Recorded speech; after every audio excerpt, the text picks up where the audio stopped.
Sejarah mencatat Presiden Soeharto meresmikan tambang tembaga milik Freeport Sulfur pada 3 Maret 1973, sekaligus meresmikan berdirinya Kota Tembagapura. Saat itu, Soeharto memberikan pidato sambutan dengan sumringah. Perusahaan ini adalah pelopor penanaman modal asing di Indonesia, dan lebih istimewa lagi dalam modal yang sangat besar. Tuan-tuan datang ke Indonesia dalam keadaan kami yang masih sulit pada tahun 1966, katanya. Bagi Soeharto, gelontoran uang yang diinvestasikan Freeport ke bumi Papua merupakan bentuk kepercayaan kepada Indonesia untuk membangun masa depan. Kepercayaan itu juga telah mendorong penanam-penanam modal asing lain untuk datang ke Indonesia. Selain itu, Soeharto juga menyatakan kepercayaannya bahwa kegiatan pertambangan akan membantu memajukan masyarakat lokal di situ. Karena itu, saya sangat gembira dapat meresmikan pembukaan tambang ini. Saya ucapkan terima kasih dan selamat kepada Freeport Indonesia, kepada pimpinannya, dan kepada seluruh karyawannya, kata Soeharto yang lantas menutup pidatonya dengan ucapan terima kasih. Petaka rakyat Papua. Pegunungan Erzberg tak hanya menyimpan tembaga. Salah satu gunung bernama Grasberg juga mengandung cadangan emas yang melimpah. Grasberg disebut-sebut sebagai tambang emas terbesar di dunia lewat kontrak karya berdasarkan UU penanaman modal asing yang diizinkan pemerintah Soeharto. Freeport memiliki hak istimewa untuk merambahnya. Kehadiran Freeport langsung mengancam penduduk asli dari suku Amungme yang berdiam di dataran tinggi sekitar proyek tambang. Suku Amungme sangat terikat dengan tanah leluhur. Bagi mereka, Gunung Grasberg dianggap suci. Puncak Grasberg dikiaskan sebagai kepala ibu. Orang Amungme sangat menghormati kawasan keramat itu. Ketika beroperasi, aktivitas penambangan Freeport telah mengubah bentang alam Gunung Grasberg menjadi lubang raksasa sedalam 700 meter. Danau Wanagon sebagai danau suci orang Amungme juga ikut hancur karena dijadikan pembuangan batuan limbah yang sangat asam dan beracun. Freeport juga mencemari 3 badan sungai utama di wilayah Mimika,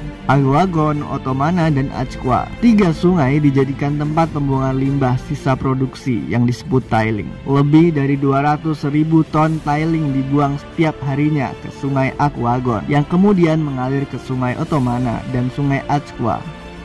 Migrasi warga asing. Tak hanya invasi modal asing, suku Amungme dan suku-suku lainnya juga terjepit oleh migrasi pendatang dari luar Papua. Sekitar 1 juta hektar lahan mukim suku Amungme berpindah tangan ke tangan para pendatang. Inilah imbas dari program transmigrasi yang digalakkan pemerintah Orde Baru.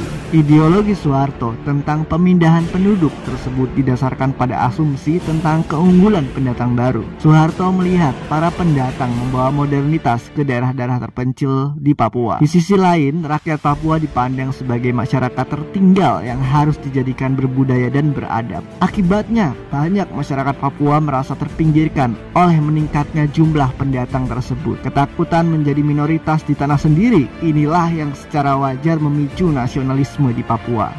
Harga yang dibayar. Keberadaan Freeport memantik konflik dengan masyarakat setempat. Bagi orang Amungme, Freeport seperti pencuri yang menjarah kediaman orang lain tanpa izin. Freeport sendiri sempat menjanjikan kompensasi fasilitas sosial kepada suku Amungme berupa sekolah, pasar, hingga perumahan. Namun, kesepakatan tak pernah terjadi karena salah urus dari pemerintah daerah. Pada 1977, protes suku Amungme dan 6 suku lainnya memuncak jadi perlawanan terbuka. Mereka memotong pipa penyalur biji tembaga, membakar gudang, dan melepaskan keran tangki persediaan bahan bakar milik Freeport.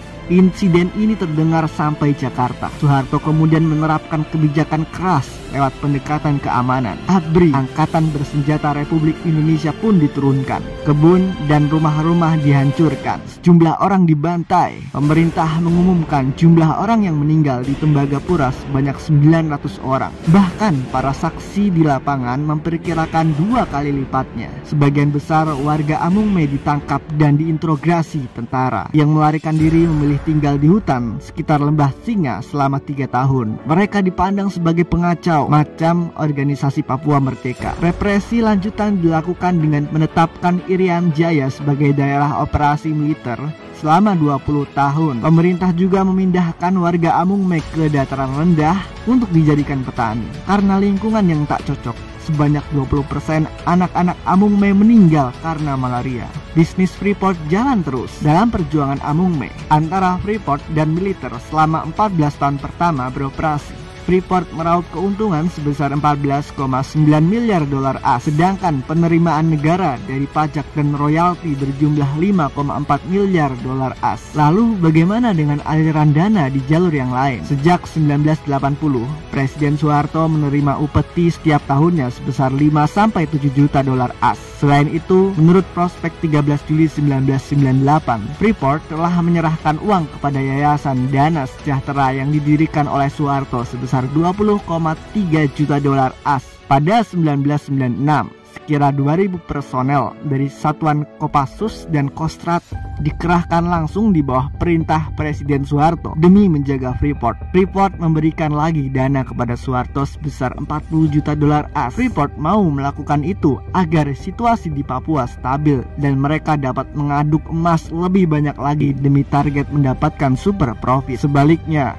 bagi pemerintah, Freeport adalah pendulang uang yang harus diamankan dari apapun. Jika orang Papua mengganggu atau menuntut Freeport, aparat akan melakukan tindakan. Pundi-pundi devisa negara bertambah lewat tangan penguruk Freeport. Ini menjadi penghasilan terbesar dari Papua untuk Indonesia. Akan tetapi, yang diuntungkan dari kerjasama ini hanyalah penguasa Orde Baru, segelintir elit Papua, dan sang pemilik modal, Soeharto yang berjuluk Bapak Pembangunan Nasional, telah mengingkari harapannya untuk membangun masyarakat lokal di Papua.